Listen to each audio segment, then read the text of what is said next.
Good morning, good afternoon, good evening, and welcome to Season 2 of the Logical Christian Podcast. I'm your Logical Christian, Dan Irwin. Welcome to those who are here for the first time, and a hearty welcome back to the LCP faithful. What we do here is look at what the mainstream media feels is important to tell us about current events, politics, science, religion, and just about anything else, but we're not interested in their spin. We want to look at these stories logically, and we especially want to look at these stories as Christians. Links can be found in the show notes if you'd like to follow along. So with that, let's go be logical Christians. With local laws, state laws, federal laws, and tax code, you and I, we're hardened criminals. They just haven't caught us yet. And anyone that's ever thought about the tens and hundreds of thousands of laws knows that there's literally no way we're not all guilty somewhere. And yet, more laws are written every year, whether they need to be or not. It's just whatever someone thinks we need, then it's voted on, and poof, another way for us to be criminals. On today's episode, first we're going to do our best to spring God from his earthly prison, and then we'll be able to shout at the cops, "I know my rights," and mean it. So, get a good seat for the upcoming fireworks, and get ready to face your peers.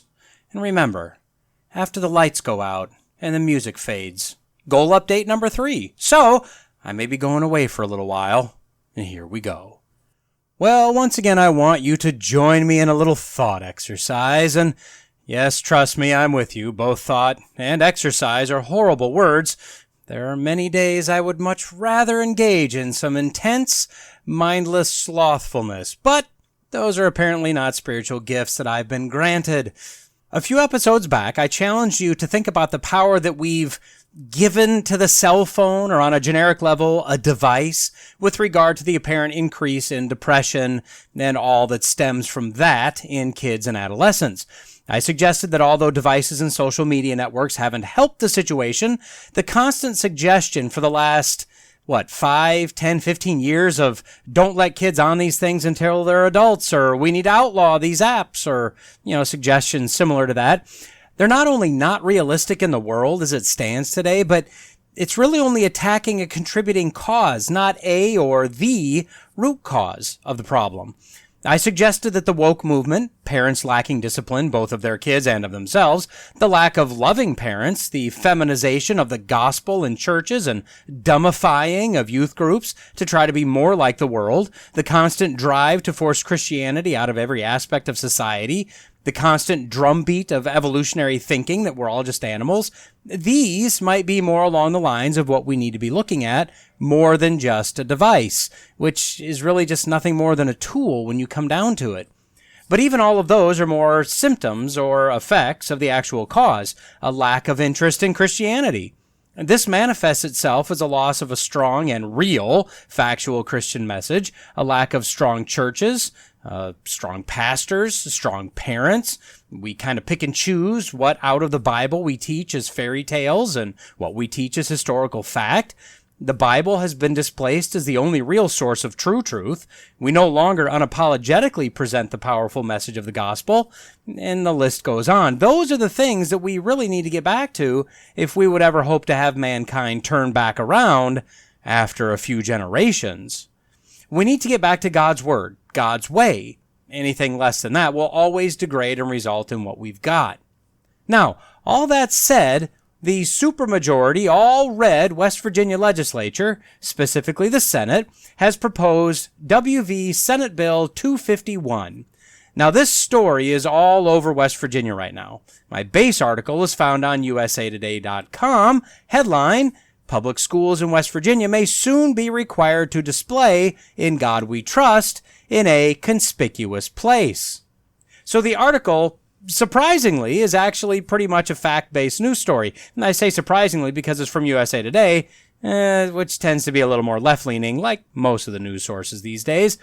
The opening sentence states, quote, "West Virginia public schools may soon be required to display the national motto, 'In God We Trust,' if a bill passed by the state Senate this week becomes law." The bill was introduced in the Senate by Senator Mike Azinger, a senator and apparently a real estate something or other in West Virginia. It was introduced on January 17th, passed the Senate on January 30th, and now sits with the various House committees before going for a vote. The fairly solid assumption is that it'll pass with no problem and then be passed to the governor, Jim Justice, who will likely sign it without giving it a second thought, but definitely with giving it a good amount of fanfare as he gears up for his Senate run that I really hope he decides against. I mean, he'd be better than Joe Manchin, but not by a whole lot. Not overly impressed with, nor am I confident in his conservative principles. Anyway, this bill is a very simple one-pager. It states, and I'll read the entire bill here, A public elementary or secondary school or a state institution of higher education must display in a conspicuous place in each building of the school or institution a durable poster or framed copy of the United States national motto, "In God We Trust," if the poster or framed copy meets the requirements of subsection B of this section and is 1. Donated for display at the school or institution, or 2. Purchased from private donations and made available to the school or institution. B. A poster or framed copy of the national motto described in subsection A of this section, 1. Must contain a representation of the United States flag centered under the national motto and a representation of the state flag, and 2. May not depict any words, images, or other information other than the representations listed in subdivision 1 of this subsection. C. A public elementary or secondary school and an institution of higher education may accept and use private donations for the purposes of subsection A of this section. Man, I hate reading those things. And anyway, there you go. So it must have the American flag, the state flag, only the words "In God We Trust." It must be placed in every public institution of learning. Sounds like every building in that public institution of learning. And it must be in an obvious place. No hiding it behind the wrestling mats or anything. And it must be donated in some way. So what happens if nobody donates? I mean, someone will, but what if, right? Can you have a must if it's donation-based? Anyway, the article quotes part of the speech that Senator Azinger gave on the Senate floor. Quote, "We know there's a lot of kids that have problems at home, tough times at home that we don't know anything about. Maybe they'll look up one day and say, 'In God we trust,' and know they can put their hope in God." He also said that he wanted kids to have something to look up to as well as to let them know it's okay for them to say God in school. From my experience, kids these days have no problem saying the name God in school. It's all the other little extra bits that they tack on to the beginning and end of that I kind of have a problem with. This is probably not what he meant, though. Now, look, I have no problem with "In God We Trust" being emblazoned across every school. I have no problem with the 10 Commandments prominently displayed in every classroom. I have no problem with class prayer, reciting the pledge, Bibles and Bible studies, etc. But what I'm seeing is, for lack of a better term here, a stunt. Something that plays well with the base. Now, don't get me wrong. I don't doubt his sincerity for a moment. I also agree that kids need someone to look up to, and, God, that would be a solid choice. But what will this actually do, other than bring a number of challenges and lawsuits, etc., etc.? I think the only way that a government entity could get away with doing this is because it is the motto. President Dwight Eisenhower signed a law, July 30th, 1956, that made "In God We Trust" the national motto, which was done 2 years after he had the phrase "Under God" added to the Pledge of Allegiance. Azinger, referencing the adoption of the national motto, said, quote, "It was adopted during a time of disunity in America, at a time that unity was needed, and I think that's where we are in America in many ways."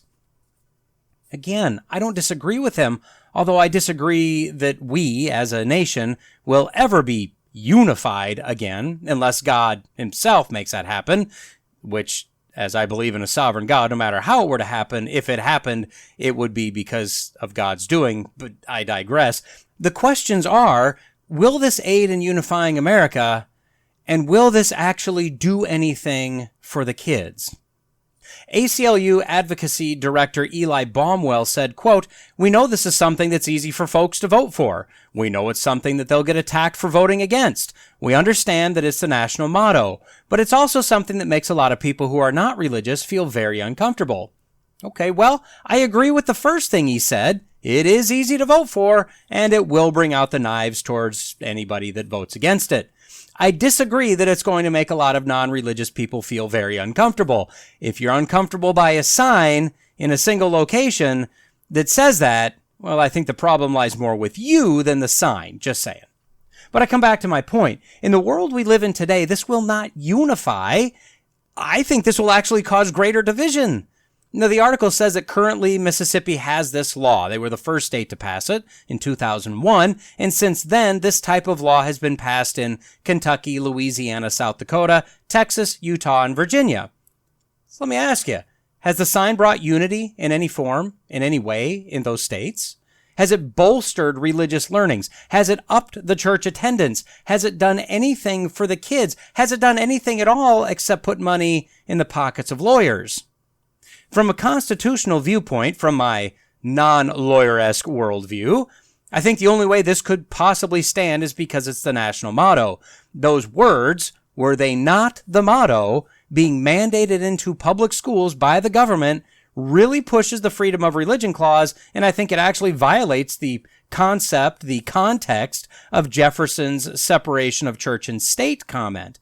This is literally the government mandating a religious statement. Again, from a personal standpoint, I have no problem with this being displayed everywhere. But from a logical standpoint, this is just lawsuit fodder and clear pandering. From a more 10,000-foot view on this, the question would have to be, at least to me, is this motto even accurate anymore? When this motto was put in place, the God referred to was and is the God of the Christian Bible. Do we as a nation trust in him anymore? Do we as a nation even believe in him anymore? Do people that profess themselves to be Christians across this country even believe in the God of the Bible, or even know who the God of the Bible actually is at this point in our history? From what I've seen over the last 10 years, and this slide has been happening much longer than that, we are a people with the most and best biblical resources and evidence ever in the history of the world. And I think we're pushing our way to the front of the line as being the most biblically illiterate people in the history of the world. We prefer that we're told what to think rather than read ourselves. We'd rather just take the word of the pastor type guy up front talking about whatever than to actually verify that what we're being told is accurate. We like the guys that tell us to unhitch from the Old Testament, that agree with us that that God guy, he was a mean old man. Thank God Jesus came along, am I right? I did a review on a congressman a few weeks back who was going to be sworn in on a copy of the first issue of the Superman comic. Although many were likely horrified by his choice, my point was, do I want him to take his oath on the Bible when he clearly hates it, everything it stands for and teaches? And my answer is no. I'd rather he took his oath on the comic book. By displaying this motto, aren't we doing the same thing? We're throwing up a facade that is clearly meaningless to, most people at this point? Do we as Christians want God's name and the lie that as a nation we trust him posted everywhere? At this point, would doing this be taking God's name in vain since we as a nation don't really believe or trust him? Now, Senator Azinger spoke of this time in our history when we need to be unified again. Okay, again, I agree. I just don't think it'll ever happen short of a miracle.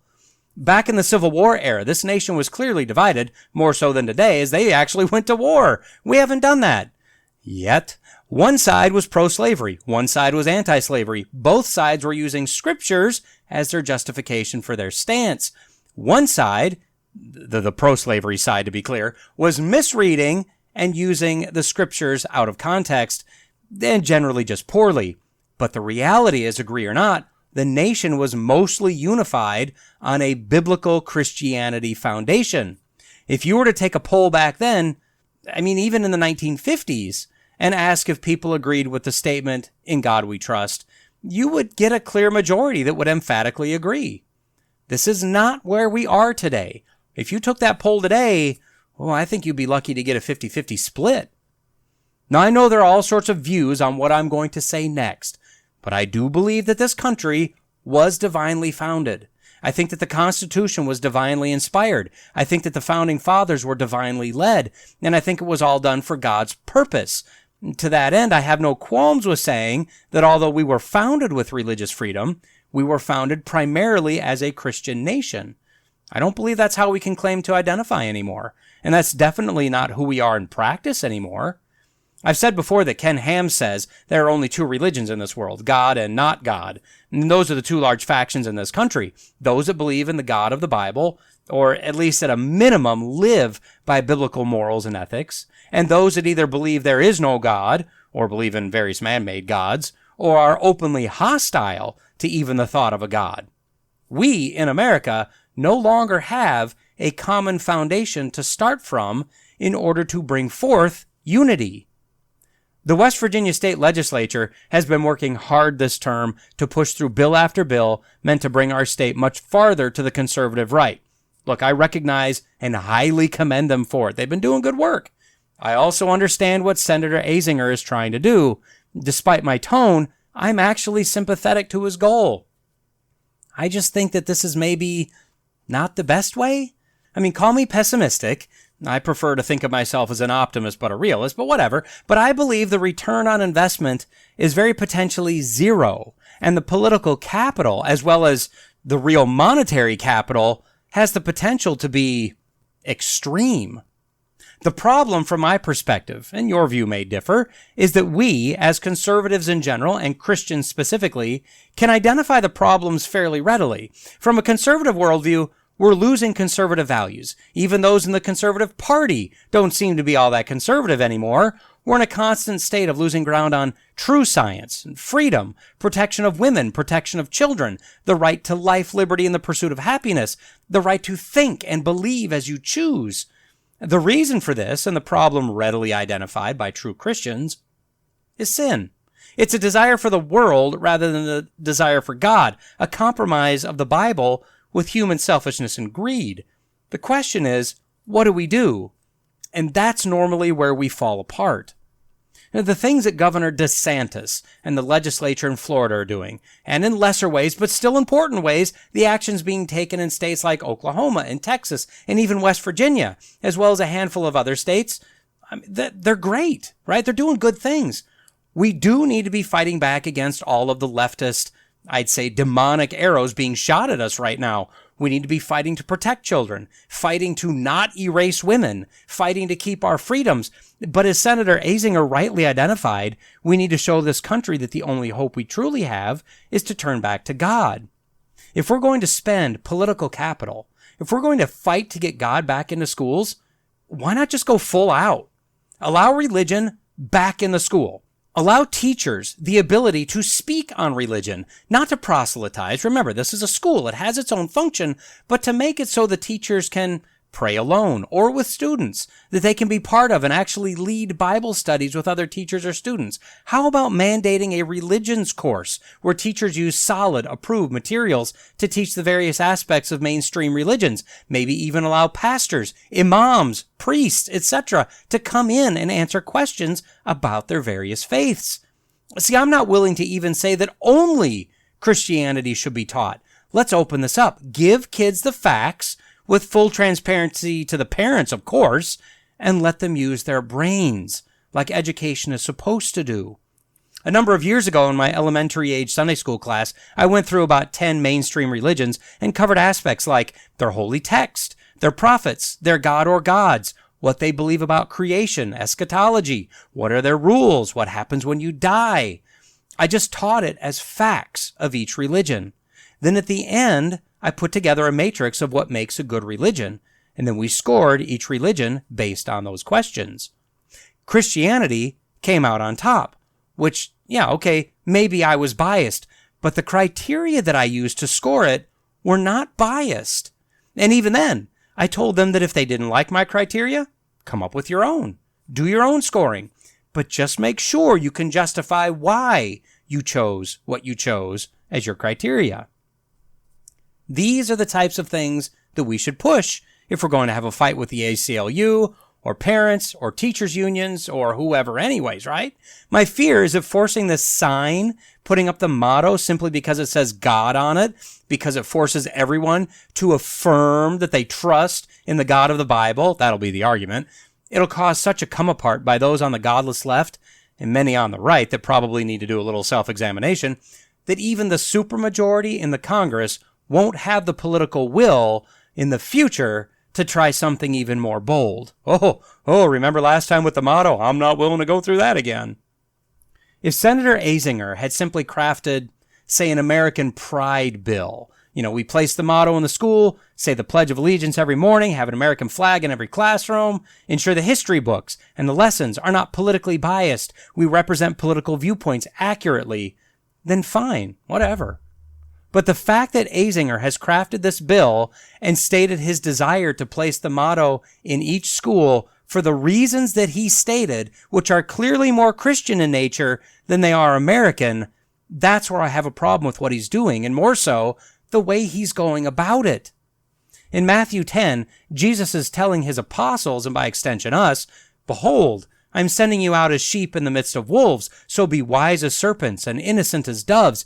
Beware of men, for they will deliver you over to courts and flog you in their synagogues, and you will be dragged before governors and kings for my sake, to bear witness before them and the Gentiles."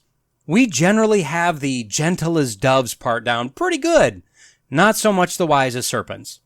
Regardless, anytime we do speak, we're brought before the courts to metaphorically, for now, be flogged. If we're going to be dragged before kings and governors, if we're going to be hated, why not go all out? We're ceding all sorts of ground by trying to mandate the national motto. We're hiding under the cover of national pride in order to slip God into the schools. And I guarantee there will be some activist judge, like that fool that put an injunction on the abortion ban, that won't like that G word is going to be in the school. Separation of church and state. If we're going to have that fight, let's really fight it.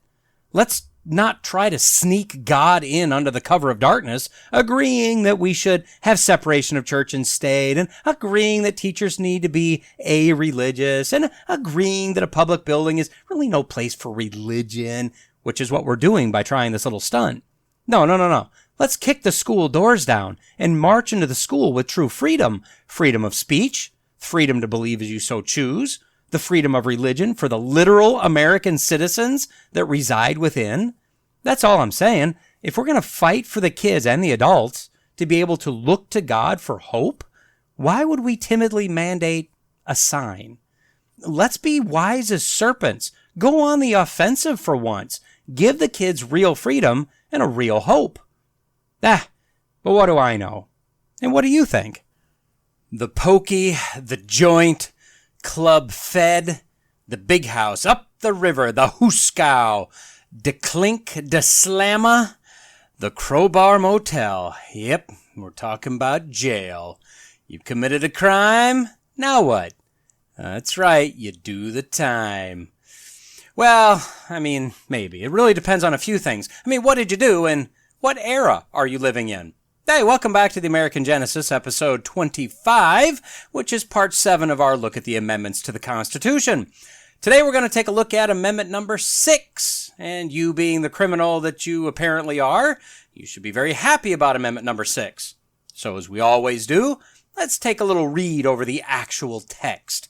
Quote, "In all criminal prosecutions, the accused shall enjoy the right to a speedy and public trial by an impartial jury of the state and district wherein the crime shall have been committed, which district shall have been previously ascertained by law, and to be informed of the nature and cause of the accusation, to be confronted with the witness against him, to have compulsory process for obtaining witnesses in his favor, and to have the assistance of counsel for his defense." All right. I know that there are multiple definitions to the word enjoy, but using the one where you kind of make that yummy sound, the fact that it says you shall enjoy the right to a speedy and public trial kind of makes me chuckle a little bit.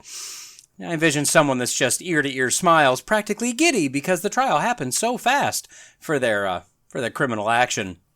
Anyway, as we did with Amendment 5, we'll break this one down into its parts, but before we do that, let's take a few minutes to appreciate what the judicial system looked like for colonists prior to the Constitution. Maybe we'll see why using the yummy sound definition for enjoy may not be too far off. So I found a website about colonial Williamsburg, and it really walks through the history of prisons and trials and punishment, etc., through the 17th and 18th century. Interesting, very interesting. But before we hit that, let's go back a bit farther, shall we? The concept of crime and prison has been around since nearly the beginning of creation. One could argue that although Adam and Eve ate the forbidden fruit and then lied to God, that was a sin, not a crime. Cain killing Abel? Another sin. Today we'd call it a crime, obviously. But the first mention of a prison takes place toward the end of Genesis, when Joseph was wrongly thrown into prison. That mention, being a young earth creationist, was about 2,200 years after creation. Of course, for Joseph to be thrown into a prison where there were other prisoners, it meant that prison existed prior to this event, and we just have no way of knowing how early in our history the concept of incarceration to whatever degree may have taken place. The prison there for Joseph sounded like it was a place that anyone could be thrown into by anyone else based solely on a charge, and then just kept there. And since Joseph was given charge over the other prisoners, it doesn't exactly sound like what we have today. Now, it would be another 300 years before Moses was given the law that we find in Leviticus. What's interesting is that in the Mosaic law, or the Levitical law, there were no punishments of incarceration. There were fines, there were beatings, there was stoning, there was slavery, but no prison, no long drawn-out court trials, no appeals, an accusation, couple witnesses, speedy trial, and punishment based on God's law. Simple, to the point. If you know that you'll be instantly stoned for doing certain things, it would act as somewhat of a deterrent, at least one would think. Moving into the New Testament, we find prisons. Most of the time, those mentioned were containing an apostle or two. It sounds like even those that had doors weren't considered overly secure, as the prisoners were either shackled to the floor in very legs wide open spread position, or they were chained to one of the guards. And again, the concept of trials existed, but they're a far cry from what we have today. Jumping to pre-revolution days, prisons were not generally utilized for extended incarceration as a punishment. You may sit there for quite some time awaiting trial, or you may have been thrown in a prison to rot, but generally they were just holding pens, and after trial and sentence was pronounced, the punishment was carried out immediately, or the accused was released. The exception was generally debtor's prison, which was literally an oxymoron, since you not being able to work would result in you never paying your debt and just living forever in the prison till you die. Although there were some crimes that were open and shut cases, like debt, obviously, murder, burglary, it didn't take much to have someone arrested and held and put on trial, and depending on who wanted you arrested and detained, well, you might just sit in that tower for the rest of your life, right? Holding the power has its privileges. For most criminals, however, once convicted, they were given one of four styles of punishment: a fine for the most minor offenses, public shame, then physical chastisement, or possibly death. The public shame could range from time in the stocks to being branded with the letter of your crime. We have A for adulterer, B for blasphemy, D for a drunk, F for a fighter, M for manslaughter, R for rogue, and T for thief. For those that committed something worse or didn't get the hint with the first level of punishment, we move to physical chastisement, which could be flogging, branding with a hot iron, or possibly having their ears removed. So that seems horrible. The death penalty was an interesting case. It started to be in vogue for about anything and everything, but there were ways you could get out of it. Maybe. You could ask for mercy by being sent, first to North America and then after our independence to Australia. This is coming from England, of course, as a servant to someone. Clergy could avoid the death penalty by reciting a memorized Bible verse, which that right then extended to most prisoners, and then it kind of turned into some sort of literacy test, and then it was stopped. Pregnant women could plead their bellies and either be granted mercy or at least delay their death penalty. Later in the 17th century and on into the 18th century, the idea of prison, which to this point was still just a holding tank for trial, at least for the most part, it consisted of a cellar, maybe a tower, something like that. It started to be looked at as the punishment rather than the other things. Instead of using it as a holding tank, using it as the punishment for a period of time after which the prisoner would be set free again. Now, along with this came the calls for more humane treatment of prisoners and criminals, rather than the shaming and the chastising. At the same time, the death penalty was being rethought as well. The death penalty was being applied to just everything. So, burglary was death, murder was death. Well, oftentimes criminals that were only interested in committing a burgle would just do a murder while they were at it, so there weren't any witnesses. I mean, if the penalty was death for burgling anyway, well, they can only kill you once, so you might as well try, right? Kill the witnesses. So, while the idea of prisons and penalties were being debated, the death penalty was also being debated and limited. Now, skipping ahead a bit more, we get to 1789, when one of the proposed amendments to the Constitution had to do with the idea of criminal prosecutions. So, with a very brief background on prisons and penalties, let's quickly look at the parts to this amendment. First, we have in all criminal prosecutions, the accused shall enjoy the right to a speedy and public trial. Now, there was no point in dragging out the trial. They weren't doing this to begin with. Why start now? No point in waiting forever, right? The person could be innocent, so there was no point in holding him in a prison cell for any longer than needed to prove guilt or innocence. This also guaranteed your right to a public trial. Now, we could argue what that exactly means, especially in today's live stream everything, make a TikTok video world, but you can't be shuffled off to a dark room somewhere, pronounced guilty, and then just disappeared. At least not in the United States. At least not yet. Second, a speedy and public trial by an impartial jury of the state and district wherein the crime shall have been committed, which district shall have been previously ascertained by law. So if you recall way back in our The American Genesis series, we spoke briefly about the fact that colonists accused of crimes in America were often sent on a ship back to England, where they sat awaiting trial for an undetermined amount of time, and then eventually they were tried and usually convicted in that different country, away from the accusers, away from the crime, away from witnesses. I mean, it was basically, it was suboptimal. So this amendment says that the accused has the right to a trial by jury, and an impartial jury, which I don't even know how you get people today that don't know what's going on, but this is why jurors are sequestered away and not allowed on the internet, etc., at least depending on the trial, so as to not be tainted by everybody and their cousin giving their opinion on a show professing to be news. Additionally, the accused has the right to have the trial in the location the crime was committed. Of course, there are petitions for change of venue, but those are usually filed when the defense feels they can't get an impartial jury in that location. The ending clause, the district shall have been previously ascertained by law. If charges were going to be levied against someone, the accusation at least needs to pass the smell test, right? Some facts or evidence must be gathered prior to an arrest, prior to incarceration, prior to a trial. Third, it says next the accused must be, quote, informed of the nature and cause of the accusation. Well, this seems obvious, right? If you're arresting me and throwing me in jail, I'd kind of like to know why, although I'm confident that this is violated on probably an all too regular basis in the United States today. I guarantee that many countries in the world don't have this right at all, right? And when you need to know, you'll be told. Until then, just kind of sit there and shut up. Fourth, we then find out that the accused has the right to be confronted with the witnesses against him. Well, how important is this? I mean, you can't defend yourself against shadows. The accuser must have skin in the game as well. If this weren't the case, would we have a high number of anonymous tipsters leveling criminal accusations against someone, causing them to end up in jail? This form of confrontation will, of course, differ based on the crime committed, but in some form or fashion, the accused must be told who is accusing them. Fifth, the accused must have a compulsory process for obtaining witnesses in his favor.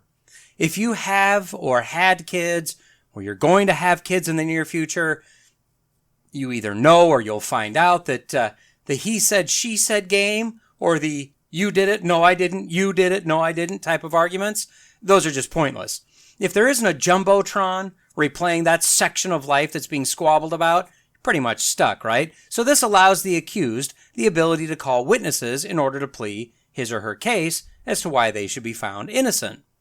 And then last, but definitely not least, the accused has the right to a lawyer, or as the amendment says, to have the assistance of counsel for his defense. Not everyone wants a lawyer to help them defend themselves, and depending on the case, not everyone necessarily needs one. But if you're embroiled in a criminal case, you probably need to get a lawyer.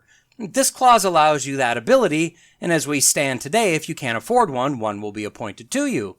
Also, as it stands today, there are over 5,000 federal criminal laws and could be up to 300,000 regulations that could be enforced criminally.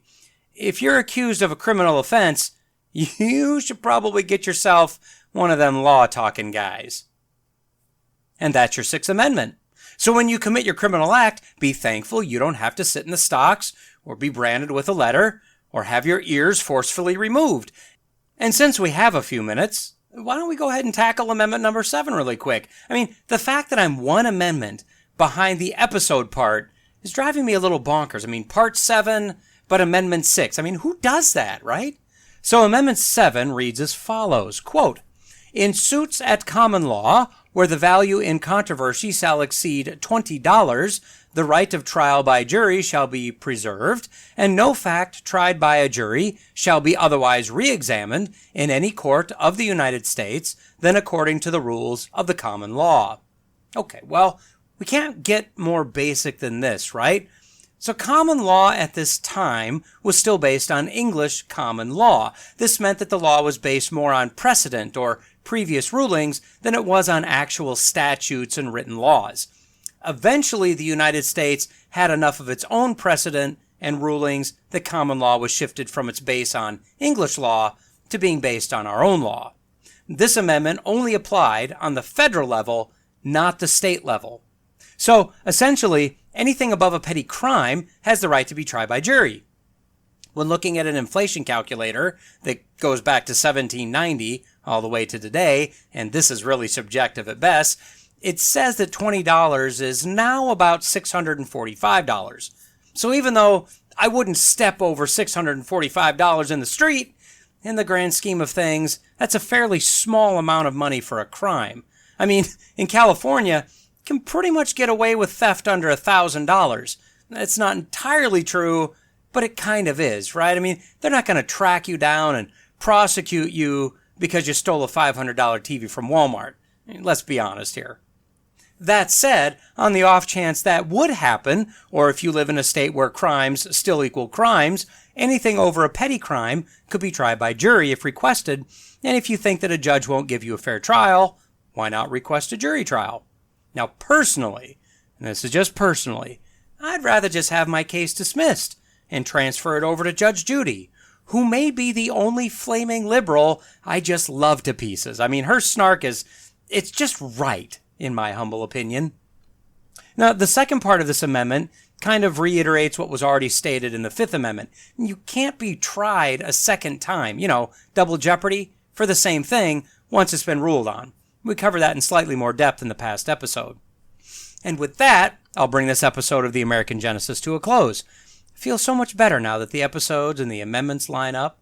And looking forward to next week, well, they're probably going to skew again, but in the good direction, so I guess that's okay. Anyway, I sincerely hope that neither you nor I ever have to avail ourselves of these amendments, these constitutional rights, but at least they're there if we need them, right? So, I guess the only thing left to say is, until next time. Well, we've reached the end of another episode of the Logical Christian Podcast. Don't forget to like, subscribe, comment, review, share, and all that podcasty stuff. Contact information can be found in the show notes if you'd like to reach out to me. Lawrence J. Peters said, "Against logic, there is no armor like ignorance." Jesus told us that if you abide in my word, you are truly my disciples, and you will know the truth, and the truth will set you free. So stay in the Word, stay logical, stay faithful, and until next time, God bless.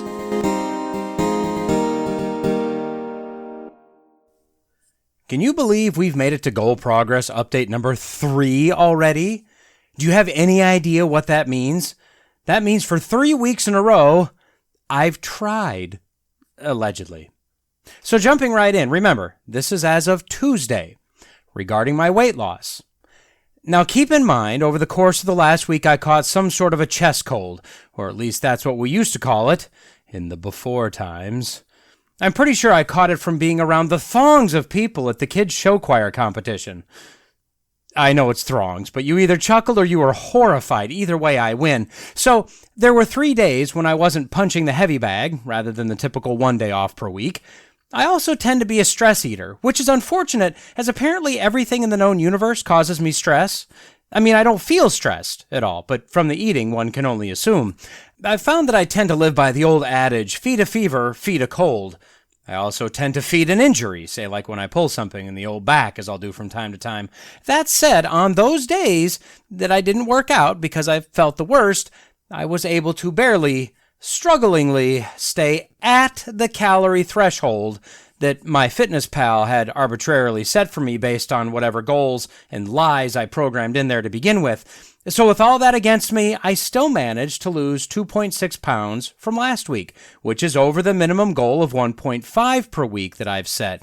That brings my weight down to 206.2 pounds, an 8.2 pound loss in the last 3 weeks. Again, I don't think this rate of just over 2.7 pounds per week is a realistic or sustainable rate, at least not anymore at my age. But I'll take it as long as my stupid body is too stupid to realize it. This puts me 3.7 pounds ahead of my goal and keeps me in the solid green. Moving to reading. I'll admit, this is a struggle as I tend to leave it for bedtime, so I read rather than stare at my phone right before going to sleep. Turns out, reading is much harder to stay awake to do than playing Royal Match. But I did get 74 pages read over the last week, bringing my total for January to 540 pages, 180% of my goal so far. More importantly is the 74 pages, which to reach my goal of 3,600 pages in the year, I'll need to read an average of about 10 pages per day, so 74 puts me right there. So this goal also remains a solid green. Next is the Bible in a year by the end of September. Again, this is not the entire Bible. It's about 7 months of my MacArthur Daily Bible, just jam-packed into 9 months. I moved up just very slightly toward being on track with my goal from last week, moving from about, and I had to go out one more decimal place here, 90.35% to 90.50%. So progress, but admittedly I need to do better here. The problem is that I've kind of found a groove to do the reading at work about lunchtime for about 15 to 20 minutes. That's kind of set at this point. But then the weekends roll around, and you know how you just kind of do weekend things, and then all of a sudden it's Monday? Yeah, I'll admit it, I just forget. Not a good excuse, just being realistic. So, like I said, I need to do better here. Keeping this one at a light green for now. And finally, devotions. This one I hit in the morning. It's about 5 to 10 minutes of reading, depending on how many supplemental scriptures are suggested for the day. Either way, it's fairly simple to do. I knock it out before the shower in the morning. So hitting this pretty much every day, not really too difficult. That being said, as compared to my goal, I moved from 99.2% last week, which is just very slightly behind the goal pace, to 103.9%, which is starting to pull ahead of the pace nicely. This one has moved from a light green last week to a solid green this week. And there you go. That's the update for week number 3. So far, so good. How about you?